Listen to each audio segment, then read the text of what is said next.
So I was on thermal, and they were all behind us. I couldn't see a thing. Drew had night vision. Slim and Charlie out.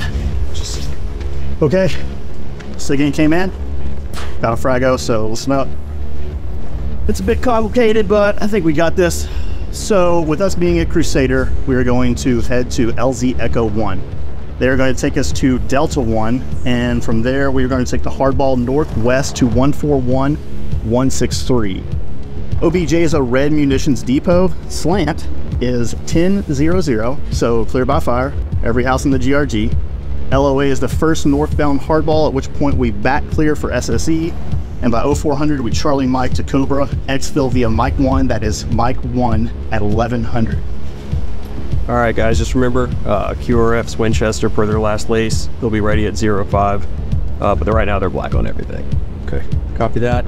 Does anyone else have any ARs? No implied marks from me. All right. Nick, you have any idea how you're gonna film this thing? I guess I'll figure it out. I don't have any idea what you guys are talking about, but we'll probably shoot the whole thing as a oneer. Be a push in on Drew as he's coming out of the hallway, and then AD will probably have to come in and step in and take over as we get talent on an apple box. And then he can step back in, just make sure it's a smooth cut. That'll be final, and then we can J-cut over the last 5 frames, and that'll be it. Sound good? Whatever, dude. Just here to make us look good. One, this is 2-1. We are Oscar Mike.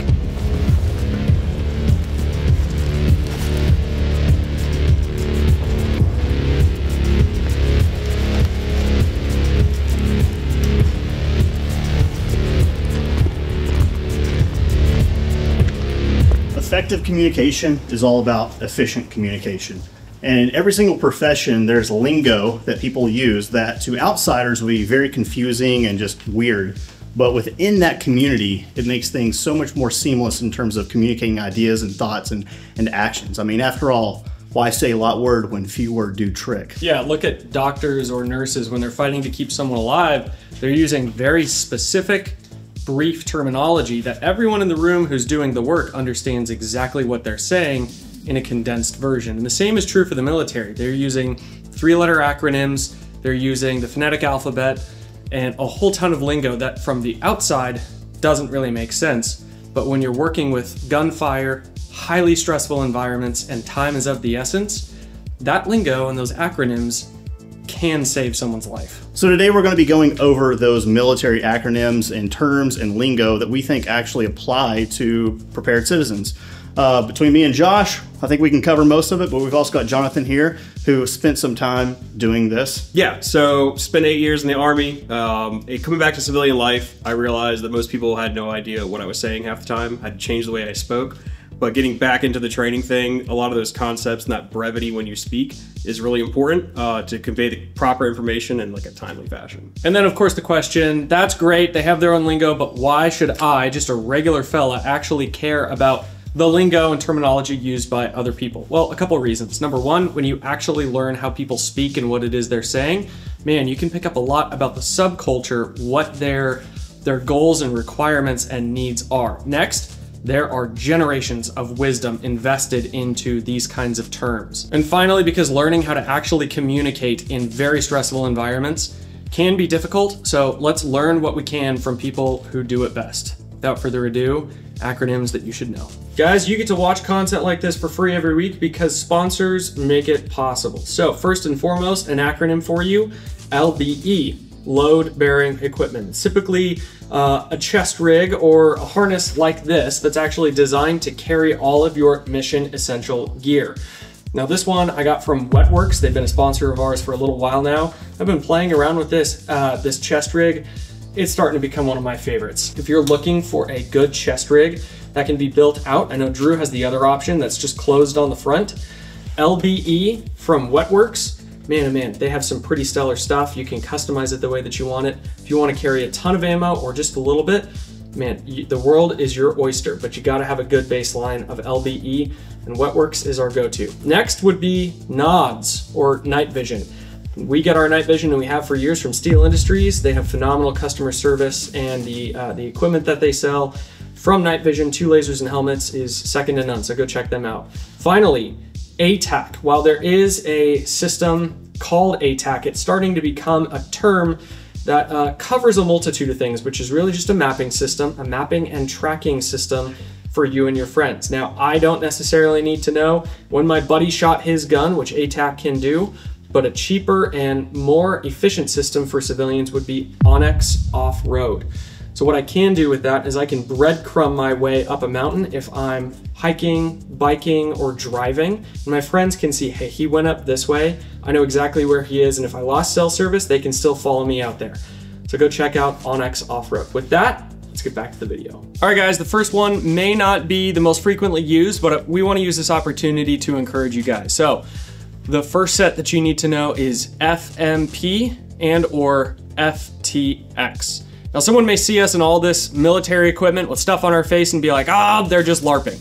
Well, LARPing is just a non-military term for live action role play, which really just means you're putting on a costume of sorts and you are role playing in a fictional world. Well, FMP, full mission profile, or FTX, field training exercise, is really just the same thing. You are putting gear on, you're donning equipment, or a costume, if you will, and role-playing a set of fictional ideas that may actually play out. So, if someone ever looks at you and makes fun of you for just LARPing, ask them what an FMP or FTX is, because in the grand scheme of things, it's really the exact same idea.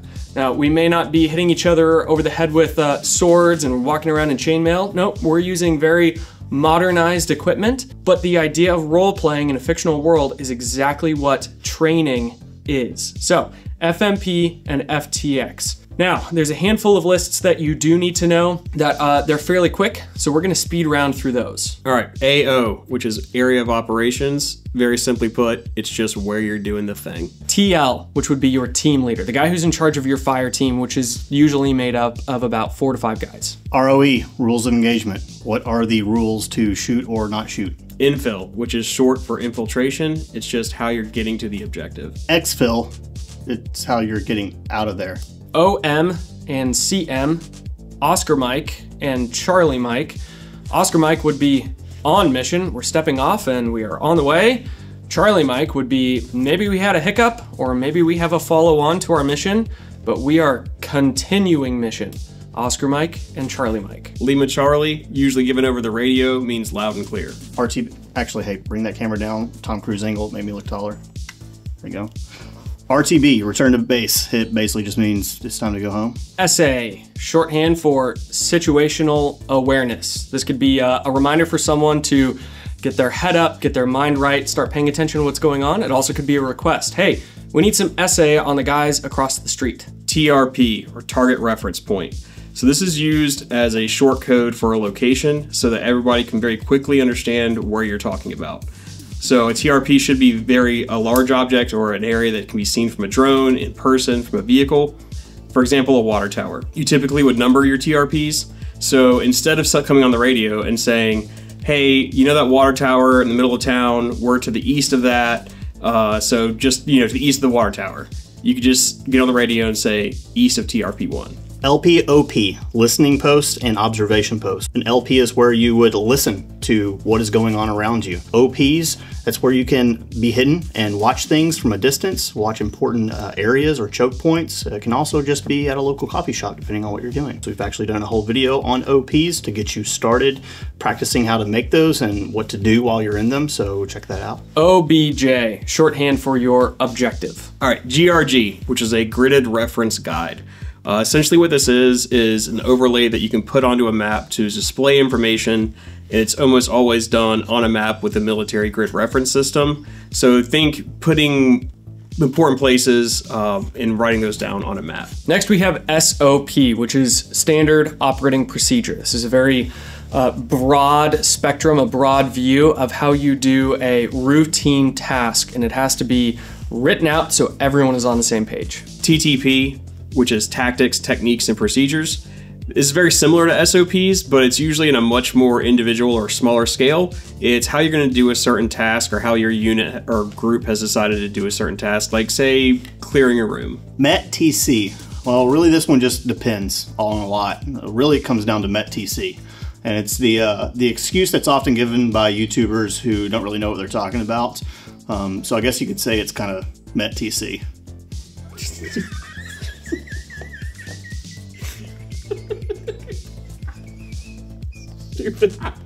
So MET-TC is an acronym that is used to remember what information needs to be given to your team or to run through yourself before you actually go on a mission. A lot of people actually use this to say, hey, here's what I'm gonna pack, or here's what I'm gonna bring, here are all my concerns, and so I'm just gonna use MET-TC as an excuse for everything. That's a lame excuse. Let's break down what MET-TC actually is so that you can understand how you would be sharing information. So M would stand for the mission itself. That's the most important component of the context for what it is that you're doing. E stands for enemy.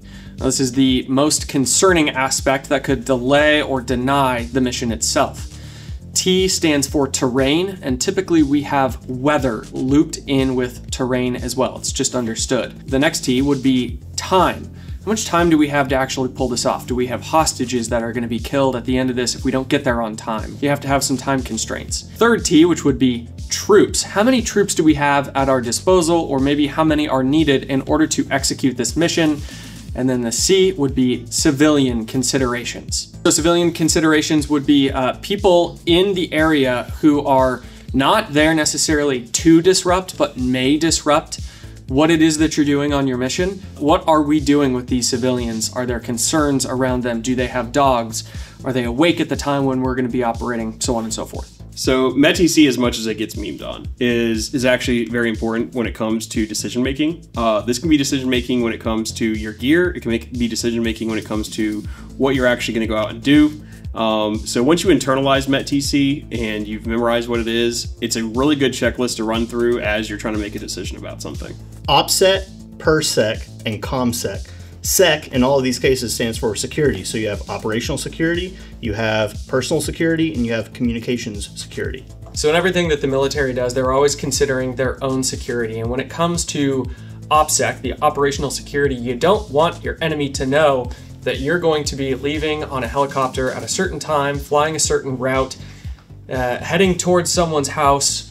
You just need to make sure that your operations are secure and everything is as much of a surprise as possible. You don't want an ambush to know ahead of time, these guys are going to be here at blank time with this kind of equipment. So keeping your maps, keeping your GRG, your grid reference guide, all that information private and secure before you're stepping off as well as after is really, really important. PERSEC is your own personal security. A lot of military veterans are really familiar with this, especially if you deployed. You would want to keep your personal information off of the internet so that that information could not be used against you to target you or to target your family members. And so it's things like keeping your pictures of your face off of the internet, maybe blurring out your face, blurring out tattoos, not using your real name.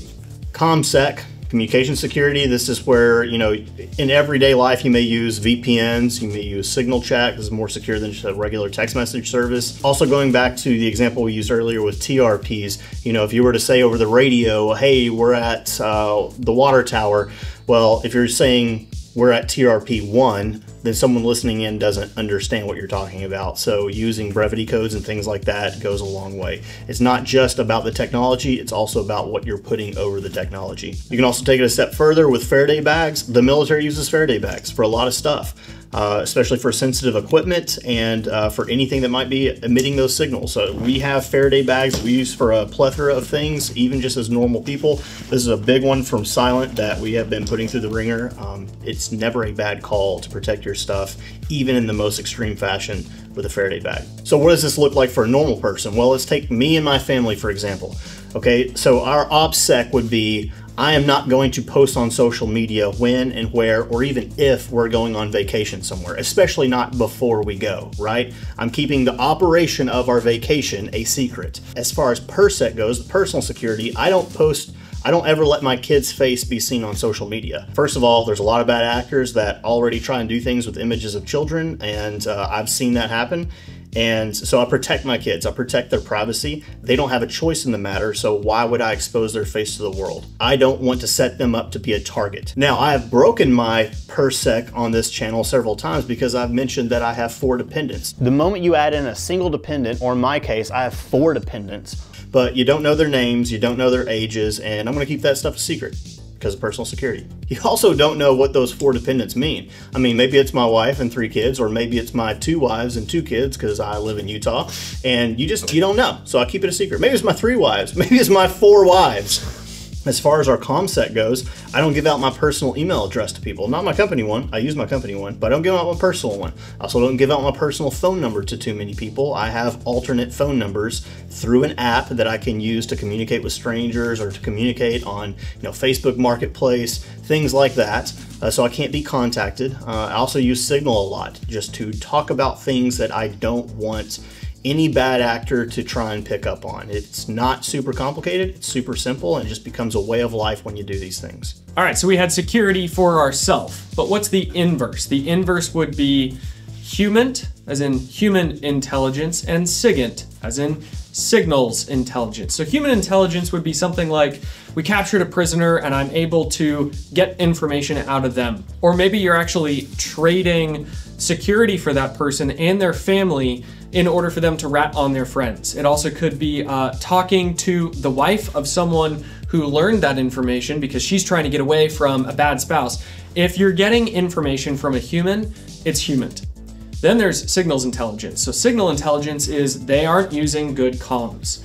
They're not using encrypted forms of texting, or maybe you're intercepting emails, or you're stealing a computer and you're pulling that information off of a computer. Now, it's worth noting that without SIGINT, we would have not been able to put nearly as many warheads on foreheads during all of GWOT. That 20-year war, we Americans did a lot of providing naps, forever naps, to some bad guys because they did not have signals intelligence. They did not have ComSec, I should say. So by simply being able to crack codes, getting into phones, using satellites and all that whiz-bang stuff, we did a lot of work, which is why ComSec, PerSec, and OPSEC is so important. Now, typically, they're not moving on an objective and actually executing on a mission unless that intel is backed up 2 to 3 times. So we need to get information from a human who's actually giving us this info, and then we need to prove it with SIGINT, with signal intelligence. And as soon as we have proven this isn't a trap, this is definitely what's going on, then a mission is acted on. Hazmat and CBRN, we've talked about this a little bit in the channel before. Hazmat, hazardous materials. CBRN, chemical, biological, radiological, and nuclear. These are, we're actually in a hazmat environment right now. This is an old flooded school that we have access to do some really cool things in, but it is not safe to breathe the air in here, and here we are.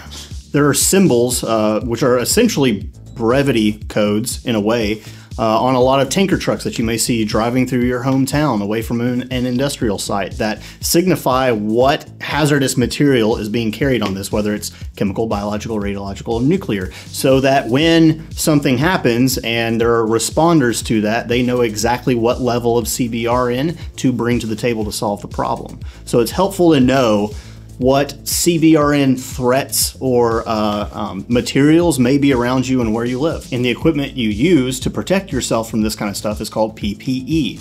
In other words, personal protective equipment. Gas masks, hazmat suits, you name it. Filters, it's all in the PPE category. PACE plan stands for Primary, Alternate, Contingency, and Emergency. You can have a PACE plan for just about anything. It's what you are going to do in the order in which you are going to do them to solve a problem. That's basically all it is. So I just took a Mojave repeater class. So basically I'm an expert now when it comes to comms. Just kidding. But one of the big things we talked about was in regards to comms is having a PACE plan, especially as it pertains to your equipment. So before we stepped off, we had an idea of how we were going to communicate with each other. The primary form of communication was going to be a simple Baofeng radio. The alternate, if the primary failed, was going to be our Hytera radios. If that failed, we were going to go to our contingency plan, which was signal chat on our phones. If that one failed because we didn't have service, Our emergency was to set up a Starlink so that we would have signal again. Now in the class, I actually asked, why don't we add one more on there, which is R, which is redundancy. So for each one of those, do we have the ability to build in redundancy to each one of those? So for example, I had a Baofeng, but I was on a 2-man team doing a little scouting run. He also had a Baofeng. So technically that's a little bit of redundancy. I could have also thrown an extra Baofeng into my pocket, and boom, if one went down, we don't have to move on to the alternate plan yet because we have a little bit of redundancy. So building redundancy under each one of those based on what you can carry and what's smart and what's wise, it's not a terrible idea. So there's pace, and I like to add on the R, so pacer. Next we have march, or S march. So what happens if you have someone who got hit by a car, they have a broken femur, they're bleeding profusely, they have a hematoma that's swelling up on their head, and maybe they have weird respirations and they're unresponsive. That's a lot to deal with. You have a long list of trauma for one patient to figure out, where do I begin? So the way that they remember it, at least in the military, is march. The S stacked on top is for security. So before anything else, security-wise, is anyone shooting at us? Or are all the cars in the traffic stopped moving? Is it safe for me to proceed? Because man, if I go out there and get hit by a car, I'm now adding to the problem. The M would be massive hemorrhaging. Stop the blood flow. Get it from leaking out of the body. That needs to stay in the body. Airway. You need to make sure that they are not vomiting. There's nothing in their airway because we need oxygen to be able to get into the body. R, respirations. We need to treat their respirations. If you have a flail chest or if you have paradoxical motion on the chest, you need to make sure that they are getting the air that's passing into their airway into their lungs, which can feed the blood. M-A-R-C, circulation. Is their heart actually pumping? Do we need to do CPR here, or do we need to manually make sure that we're pushing that blood all the way around their body? M-A-R-C-H, H would be head traumas as well as hypothermia. When someone bleeds a lot or they go into shock, we definitely want to make sure that we're keeping them as warm and comfortable as possible. So S march, make sure you start with security. PCCs and PCIs, which is pre-combat checks and pre-combat inspections. This is something that's a little bit near and dear to my heart. It's basically what you're doing before you leave for a mission or to go out on guard shift or to go do anything. Even if you're just going on a trip with your family, does the car have gas? Do you have enough snacks? Things like that is an example. When it comes to your actual gear and stuff like that, a PCC, a pre-combat check, is what you do on yourself. So it's physically going through, turning all your optics on, turning on your night vision, checking out all your magazines are loaded. It may seem dumb, but when you're tired and when you've been doing something for days and weeks on end, it becomes very important to physically check every single thing. A PCI would be something like if I was on a team with Josh and it's a pre-combat check that you're doing on your buddy. So it's not a trust thing.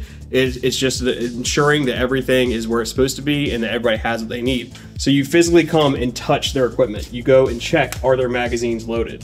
You look through their night vision. You turn on their optics. And it's just a double check to make sure that when you roll out, you're ready for whatever you need to do. Next we have sit rep. Sit rep is typically a request or a list of information provided to someone who needs to know what's actually going on. So just as an example, if a team leader runs up to you and says, "How is everyone over here?" Or "What's going on?"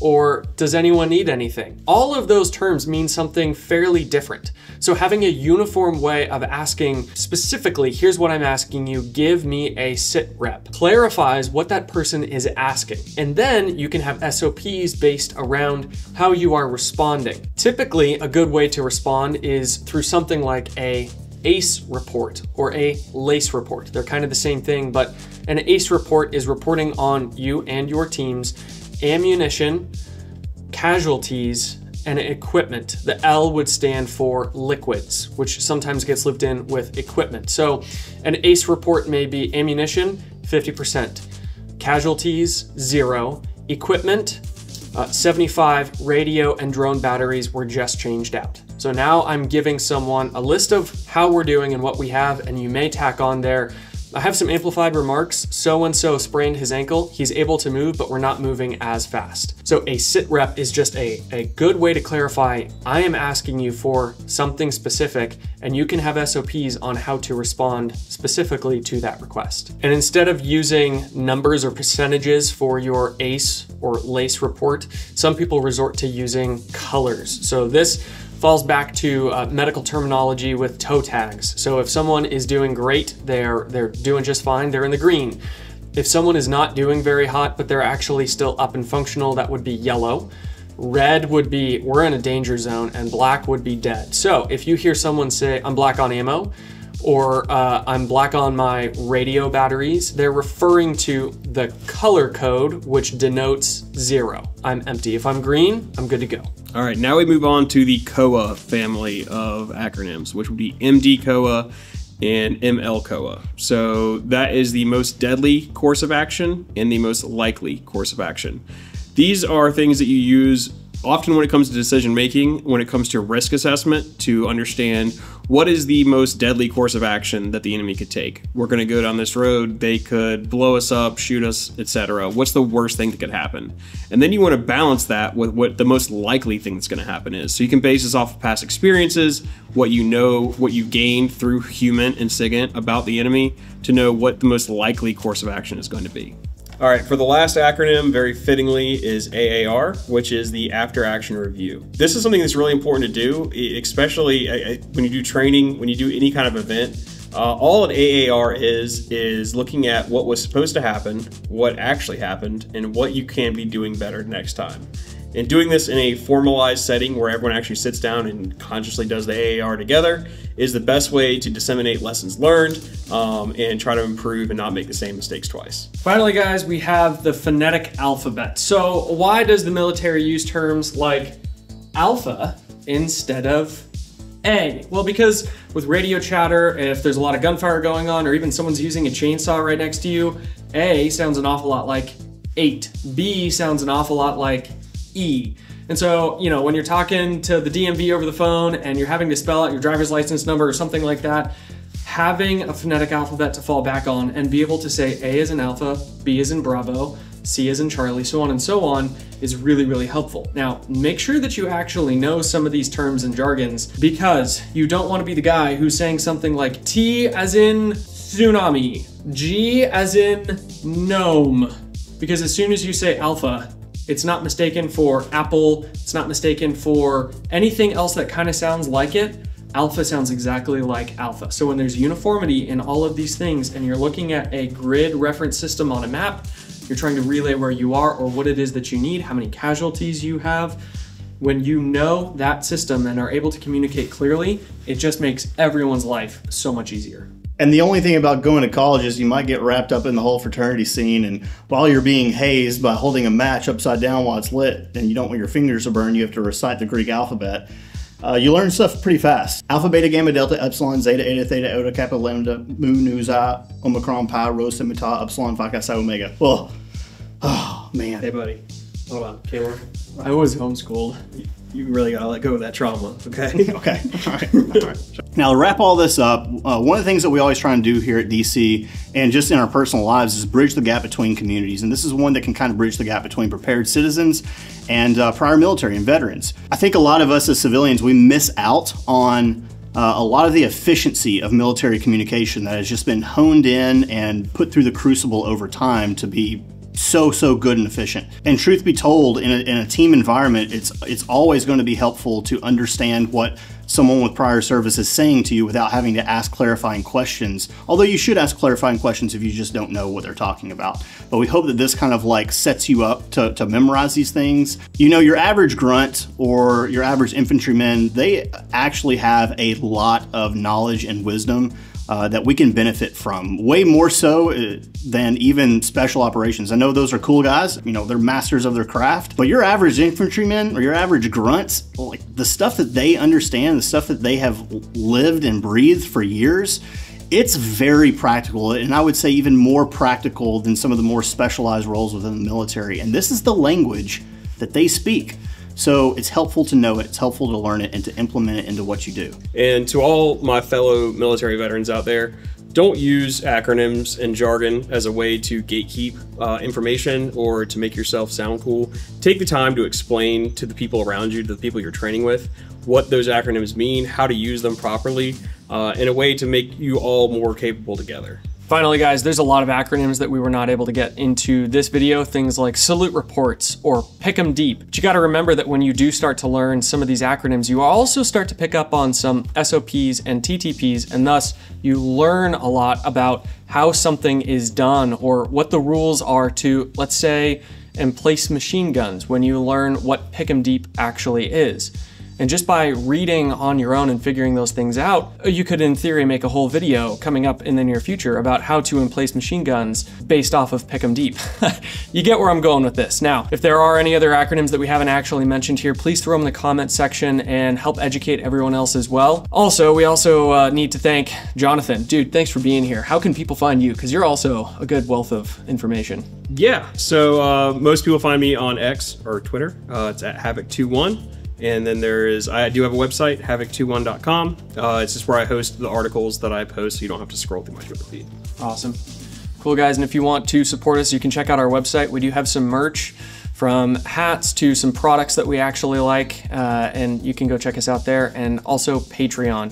They get first access to us. We respond to their comments and DMs before we go anywhere else. They also get content like this before it goes on YouTube without any of the commercials or ad reads. So if you wanna go check out Patreon, that helps us out a ton too. And with that, we'll see you next week.